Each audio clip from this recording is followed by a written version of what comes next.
दफीन के सिर्फ एक रोज बाद ही अगर उनको ये खबर मिले कि उनकी मुर्दा बच्ची की लाश को एक दरिंदे ने अपनी वहशत का निशाना बनाया है तो उन पर क्या बीती होगी। एक डेड बॉडी है, तकरीबन 14 साल की बच्ची है, उसकी डेड बॉडी एक रोड के साथ ही शुगर केन की क्रॉप्स हैं वहाँ पे पड़ी हुई है। तो मैत हमारी बच्ची की थी, कफन में लपेटी हुई थी, गन्ने के साथ एक में रोड बना हुआ पका रोड वहाँ पड़ी थी। इस तरह से दरिंदे हमारे माशरे में घूमते फिरते, उनको कोई पकड़ने वाला नहीं। लेट नाइट अराउंड कोई 1-1:30 बजे के करीब एक जगह पे इसकी प्रेजेंस की हमें इंफॉर्मेशन मिली। कब्र खोदी जा रही थी, वो आया, उसने मालूमात इंफॉर्मेशन लेने की कोशिश की।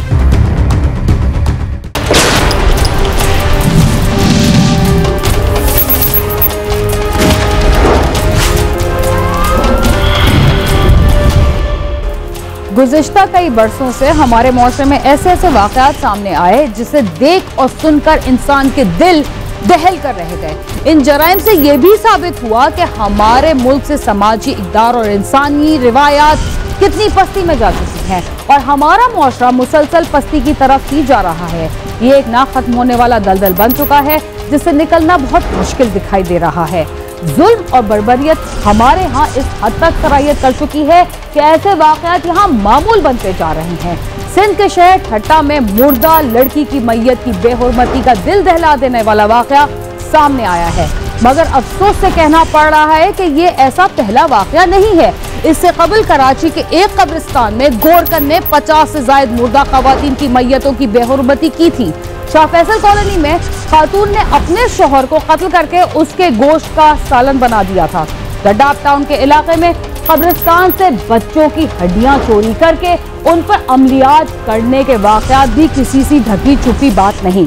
सुबह पंजाब में एक ऐसा हौलनाक वाक़या रिपोर्ट हुआ जिसको सुनकर इंसान की रूह तक कांप उठी। बखर में 2 भाई कब्रिस्तान से मुर्दे निकालकर उनका गोश्त खाते।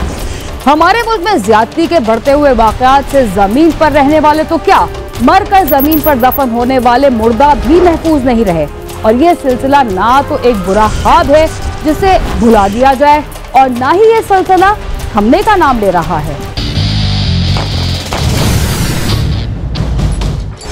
सुबह सिंध के शहर ठट्टा में भी एक ऐसा ही अफसोसनाक वाक़या पेश आया जहां एक शख्स ने दरिंदगी की सारी हदें पार कर दी और बीमारी के बायस इंतकाल करने वाली लड़की की लाश को कब्र से निकालकर ज्यादती का निशाना बना डाला। हैवानियत का खेल खेलने वाला शख्स किस तरह अपने अंजाम पर पहुंचा, आइए जानते हैं।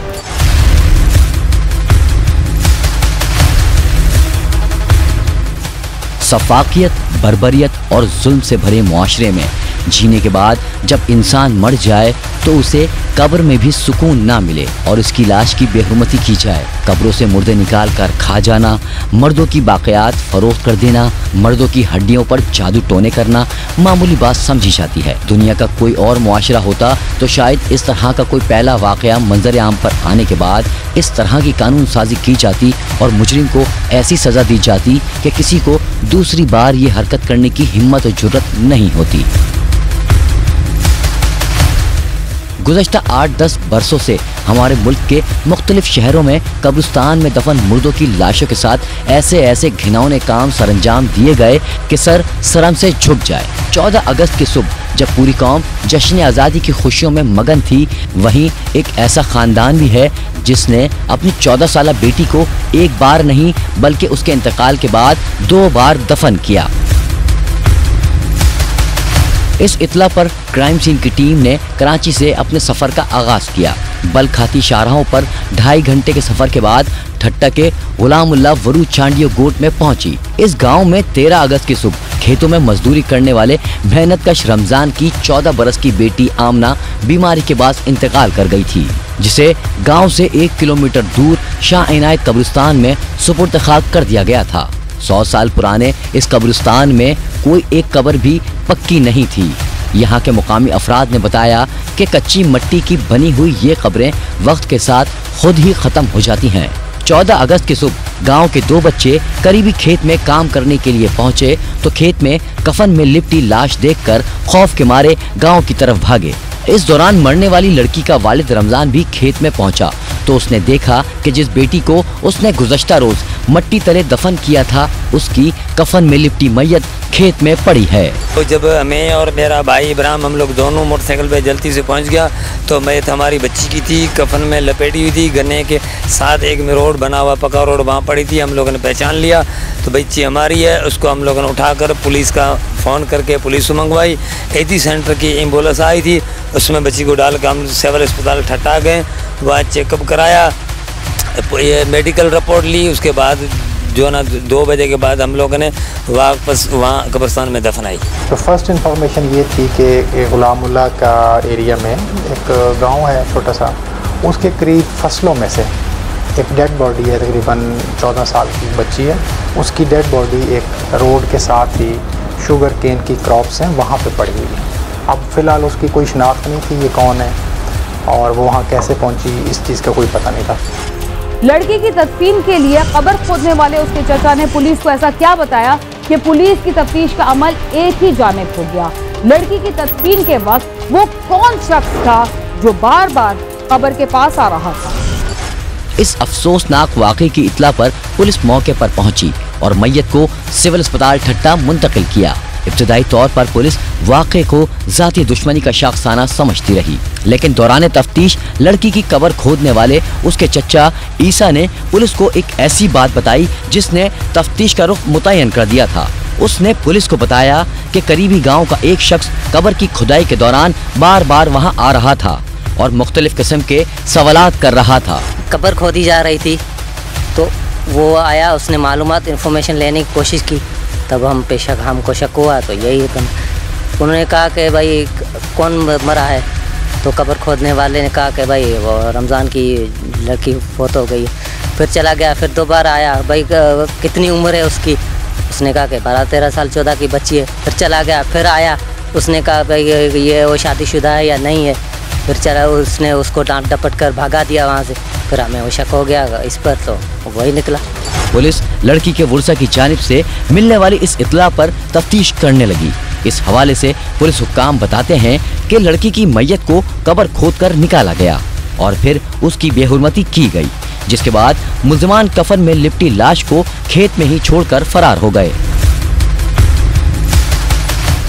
अगर मुल्जिम को पहले ही छोटे जुर्म की सजा मिल जाती तो उसकी बड़ा जुर्म करने की जुर्रत ही नहीं होती और ना ही ठट्टा के इस गांव के एक घराने पर यह कयामत टूटती। जुर्म कभी छुपता नहीं। पुलिस मरने वाली लड़की के लवाहिकीन के बयानात और जाए वक़ुओं से मिलने वाले शवाहिद की बुनियाद पर इस सफ़ाक मुल्जिम तक पहुंच चुकी थी। पुलिस का कहना है कि लड़की के कफन से लिपटी हुई उसे एक अंगूठी मिली, जिससे वर्सा का शक यकीन में बदल गया, क्योंकि जो शख्स कब्र की खुदाई के दौरान मालूमात करने आ रहा था वो अंगूठी उसी शख्स की थी। उसने मुख्तलिफ वहाँ पे आके सवालात किए, डिटेल ली कि आप ये कब्र क्यों खोद रहे हो, किसकी डेथ हुई है, वो मेल है फीमेल है, उसकी उम्र कितनी है, वो शादीशुदा है। हालांकि उसका उससे कोई लेना देना नहीं था, वो उनका अजीज़ भी नहीं था, उसका घर भी वहाँ से दूर था। तो एक वो लाइन थी फर्स्ट। सेकेंडली वहाँ उस जिस मॉर्निंग पे डेड बॉडी वहाँ से मिली उसके करीब भी वहाँ पे उस बंदे को देखा गया था। और फिर इम्पोर्टेंटली वहाँ पे जब डेड बॉडी को कस्टडी में लिया गया तो वहाँ से एक रिंग भी मिली थी। वो गांव वाले लोग कहते हैं कि अंगूठी बड़ी है, हरे कलर का उसमें पत्थर लगा हुआ है, तो इधर के लोग कहते हैं कि भाई ये कल फलाने बंदे के हाथ में ये अंगूठी थी, रफीक चांडियों के हाथ में ये अंगूठी थी। माँ बाप के लिए अपनी औलाद को खोने का दुख उनको जीते जी मार देता है और तदफीन के सिर्फ एक रोज बाद ही अगर उनको ये खबर मिले कि उनकी मुर्दा बच्ची की लाश को एक दरिंदे ने अपनी वहशत का निशाना बनाया है तो उन पर क्या बीती होगी, इसका हम और आप तसव्वुर भी नहीं कर सकते। ऐसे दरिंदे हमारे बीच ही रहते हैं और हमें खबर ही नहीं होती कि उनके शैतानी दिमाग में क्या चल रहा है। प्रोग्राम क्राइम सीन में वक्त हुआ एक मुख्तसर से वक्फे का, जिसके बाद हम आपको बताएंगे कि इस खबर को सुनने के बाद समाजी हलकों में इस पर क्या बहस छिड़ गई। तब तक आप समा के साथ ही रहिए।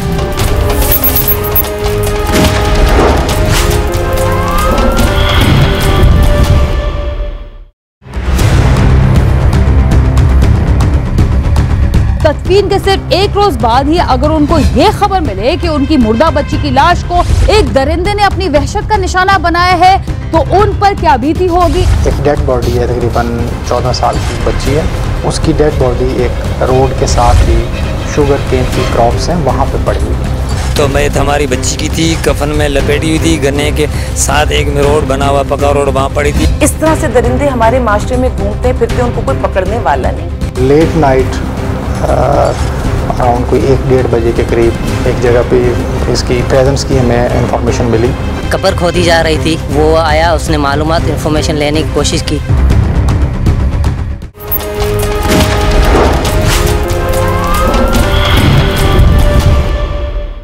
प्रोग्राम टाइम सीन में एक बार फिर शामिल।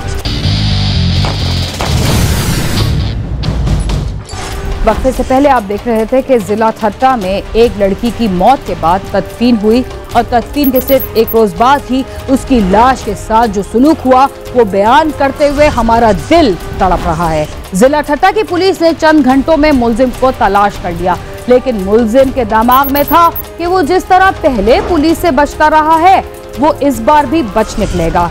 शायद उसको इस बात का इल्म नहीं था कि पुलिस पर फायरिंग करने की पादाश में उसे अपनी जान गंवानी पड़ेगी। 14 साल लड़की के वालिद और गांव वालों ने मुलजमान की गिरफ्तारी के लिए मुजाहरा किया, जिसमें इलाका मौजूदीन और सियासी जमात के रहनुमा हलीम आदिल शेख ने भी शिरकत की और इंसान नुमा हैवान की फौरी गिरफ्तारी का मुतालबा किया। ठट्टा में होने वाले इस दर्दनाक वाक़े पर समाजी रहनुमा आलिया वर्नी का कहना है कि गुर्बत जीने नहीं देती और दरिंदे मरने नहीं देते। इस मुआशरे में औरत को 2 बार दफन करना पड़ता है। गुर्बत जीने नहीं देती और दरिंदे मरने नहीं देते। पहले दौरे जाहलियत में जब बेटी पैदा होती थी तो वो ना उसको पालते थे ना पोसते थे, पैदा होते ही उसको दफन कर देते थे, सुपुर्द खाक कर देते थे। आज यहाँ के हमारे माँ बाप वो बच्ची को पैदा करते हैं, उसको पालते हैं, उसको जवान करते हैं और अल्लाह की रज़ा से जब वो चली जाती है इस दुनिया से तो उसे सुपुर्द खाक करते हैं। यहाँ के दरिंदे उन माँ बाप से 1 दफ़ा नहीं 2 दफ़ा तकाजा करते हैं कि बेटी को 2 दफ़ा सुपुर्द खाक करो। मुर्दा लड़की के वालिद ने कब्र की बेहुरमती और ज्यादती पर पुलिस को आगाह किया कि इस दरिंदगी में रफीक नामी शख्स मुलविस हो सकता है, जिस पर पुलिस ने मुलजिम की तलाश शुरू कर दी।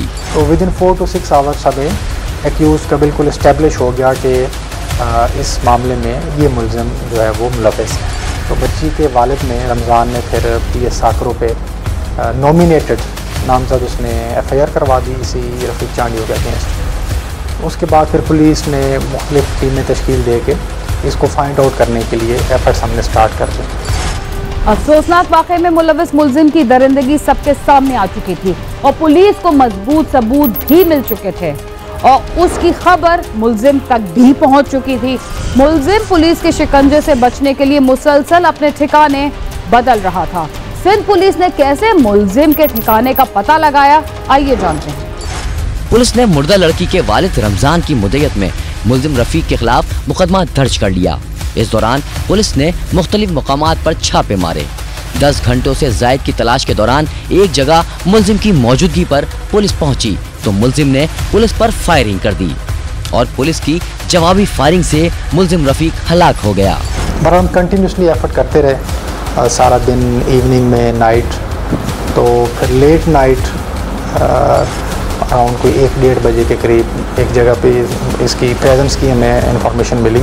डिफरेंट टीम्स बनी हुई थी। एक टीम जिसमें 2 ऑफिसर्स थे, हमारे SHO गहारो भी था, SHO KT बंदर भी था, उनके साथ स्टाफ भी था। तो वो जब इसको फाइंड आउट करने के लिए गए तो वहाँ इसके साथ इनकाउंटर हो गया और एक्सचेंज ऑफ फायर में फिर ये हलाक हो गया उस इनकाउंटर के दौरान। वरू चांडियो गोट के मकीनों ने क्राइम सीन की टीम को बताया कि पुलिस मुकाबले में हलाक होने वाला मुलजिम रफीक आदि जराइम पेशा था और वो इससे कबल भी इस तरह के कई घिनौने कामों में मुलविस रह चुका है। गांव के मकीनों का कहना था कि मुलजिम रफीक इससे कबल भी गांव के कई बच्चों को खेतों में ले जाकर ज्यादती का निशाना बना चुका था। ये मैं समा की तवज्जुह से मुतालबा करूँगा कि पूरी सिंध के अंदर जो कब्रिस्तान हैं उनको चौदीवारी दे के वहाँ पे कोई चौकीदार मुकर्रर किया जाए, क्योंकि इससे पहले भी कराची में इस किस्म के वाक़े हो चुके हैं कि कब्रिस्तान में औरतों की लाशें निकाल के उनके साथ बेहुरमती की जाती है। अगर मुलजिम रफीक के खिलाफ पहले कार्रवाई कर ली जाती तो शायद मरने वाली लड़की की लाश की बेहुरमती का वाक़या पेश न आता। लड़की के वालिद ने बताया कि मुलजिम रफीक इससे कबल भी ज्यादती के वाकयात में मुलविस रहा, लेकिन मुलजिम हर बार सजा से बच जाता था। उसका धंधा ये था बच्चों को मारना, गधों को भगाना, अपनी बीवी को मारना, अपने बच्चों को कुल्हाड़ी मारना, उसका काम ये 5 साल से वो पुलिस के कहता है कि मेरा ये काम था। लेकिन हमारा दुख उनके वारसों के ऊपर है। जब इस कंडीशन में उनका बच्चा था तो उनको ना उन्होंने मारा ना पुलिस के हवाले किया। जो छोटा मोटा प्रॉब्लम करता था अपने गाँव वाले के साथ तो वो बात को छुपा के बंद कर रखते थे। सफाक मुलजिम किस तरह पुलिस की नाक के नीचे दंदनाता फिरता रहा। ज्यादती के मुतादिद वाक़यात और मुकदमात में इश्तिहारी मुलजिम को पुलिस पहले क्यों गिरफ्तार नहीं कर रही थी? मुकाबले में हलाक मुलजिम की लाश को उसके वर्सा ने क्यों वसूल नहीं किया? ठट्टा में मरने वाली लड़की की लाश की बेहुरमती के हवाले से समाजी कारकुन आलिया सारिम का कहना है कि कोई भी शख्स पैदाइशी जराइम पेशा नहीं होता। छोटे जराइम की पर्दापोशी ही उस इंसान को बड़ा मुजरिम बना देती है। जब हम किसी भी मुजरिम का पहला जुर्म माफ कर देते हैं तो आप ये जान लीजिएगा कि उसमें आप शामिल हो जाते हैं जुर्म के नंबर बढ़ने में। जुर्म भी बढ़ता जाएगा और उसकी शिद्दत भी बढ़ती जाएगी और उसका ये कॉन्फिडेंस बढ़ता जाएगा कि मैं कितना भी संगीन जुर्म कर लूं, क्योंकि मेरा एक्सपीरियंस है कि मैं बच जाता हूं तो मैं हर दफा बच जाऊंगा। मुलजिम रफीक पुलिस के साथ होने वाले मुकाबले में अपने अंजाम तक पहुंच चुका है। इस हवाले से पुलिस के आला हुक्काम बताते हैं कि मरने वाली लड़की की लाश की बेहुरमती करने वाला मुलजिम रफीक आदि जराइम पेशा था और इस पर इससे कबल 4 मुकदमात दर्ज थे, जबकि हलाक होने वाले इस सफाक मुलजिम के वर्सा ने इसकी लाश वसूल करने से इनकार कर दिया था, जिसके बाद लाश को ईदी कब्रिस्तान में सुपुर्द खाक किया गया।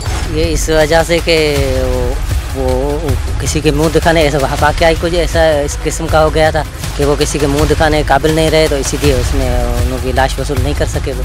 अगर मुलजिम रफीक को इसके माजी में किए गए जराइम पर कानून पहले सजा दे देता तो शायद ठट्टा के इस गांव पर ये कयामत ना बीतती और हमें वो शर्मिंदगी ना उठानी पड़ती जो मैयत की बेहुरमती के बाद हमारे मुआशरे ने बर्दाश्त की, जो इस मुआशरे के माथे पर किसी कलंक से कम नहीं। कैमरामैन आबिद मुगल के साथ खुर्रम गुलजार, समा, कराची।